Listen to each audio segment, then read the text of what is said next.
En application de la loi de finances pour 2017, le volume des dotations de l'État aux collectivités, appelé transfert financier, sera d'un peu plus de 99 milliards d'euros, toutes dotations confondues.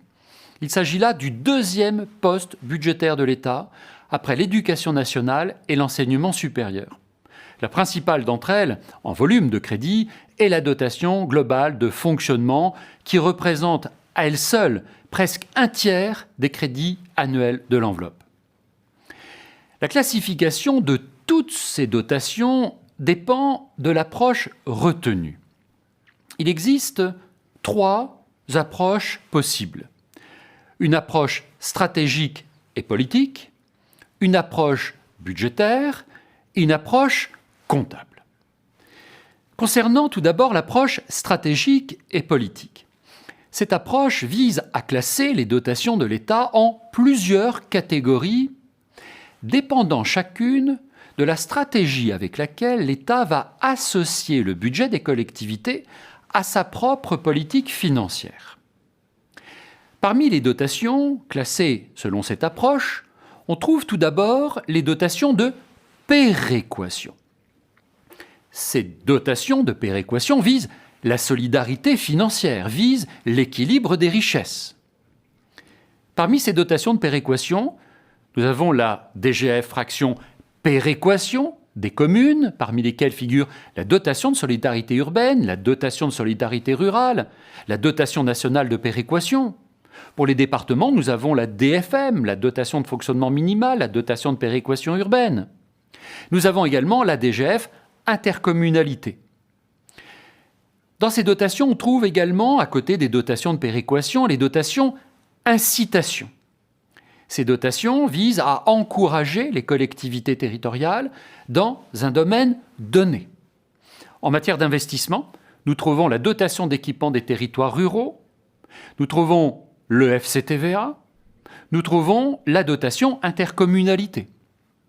On trouve également les dotations de compensation. Dans cette rubrique, il faut distinguer les dotations de compensation pour suppression de ressources fiscales. À partir de 1999, l'État s'est engagé dans une voie de suppression de certaines ressources fiscales et s'est trouvé dans l'obligation de compenser le manque à gagner. Il en a été ainsi pour la taxe d'habitation pour les régions, les droits de mutation à titre onéreux des régions.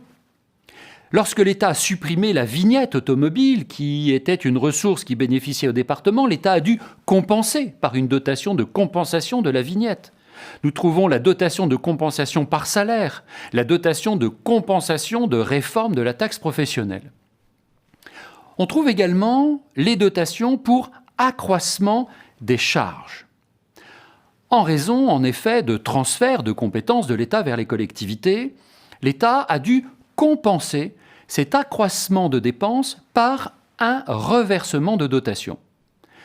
Au moment de la décentralisation, l'État a reversé ainsi une dotation générale de décentralisation et, de façon plus récente, l'État verse aux communes la fameuse dotation pour l'établissement des titres sécurisés à titre d'exemple. On retrouve enfin la dotation de compensation pour perte de ressources fiscales après abattement, dégrèvement et parfois exonération. L'État est amené à diminuer le montant de l'impôt dû par un contribuable et à ce titre compense la part non versée par le contribuable à la collectivité en question. À côté de l'approche politique et stratégique, nous avons une seconde approche, l'approche budgétaire. Cette approche résulte de la loi organique relative aux lois de finances du 1er août 2001. 2 classifications des dotations en résultent. La première, appelée les dotations RCT. Les crédits inscrits dans la mission Relations avec les collectivités territoriales, d'où RCT, représentent un peu moins de 4% des transferts financiers de l'État en faveur des collectivités territoriales. Elles ne retracent qu'une partie minime de l'ensemble des transferts financiers. La mission RCT est décomposée en 2 programmes selon les préconisations de la LOLF en matière de spécialité budgétaire. La mission RCT se décompose en 2 programmes. Le programme 119 concours financiers aux collectivités territoriales et à leurs groupements.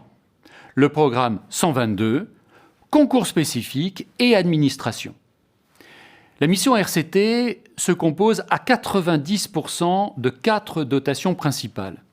La dotation générale de décentralisation, la dotation d'équipement des territoires ruraux, la dotation de soutien à l'investissement des communes et de leurs groupements, la dotation globale d'équipement des départements. La deuxième classification, à côté des missions RCT, est la classification dotation PSR, signifiant prélèvement sur recette.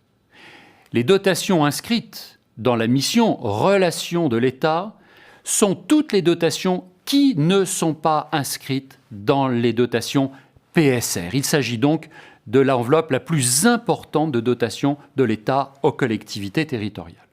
À côté de l'approche politique et stratégique, à côté de l'approche budgétaire, nous avons enfin l'approche comptable. Il s'agit là sans doute de l'approche la plus connue. Cette approche permet de distinguer au sein des dotations de l'État 2 natures juridiques de dotation, les dotations de fonctionnement et les dotations d'investissement. Dans les dotations de fonctionnement, on trouve la dotation globale de fonctionnement des communes, des EPCI, des départements, des régions.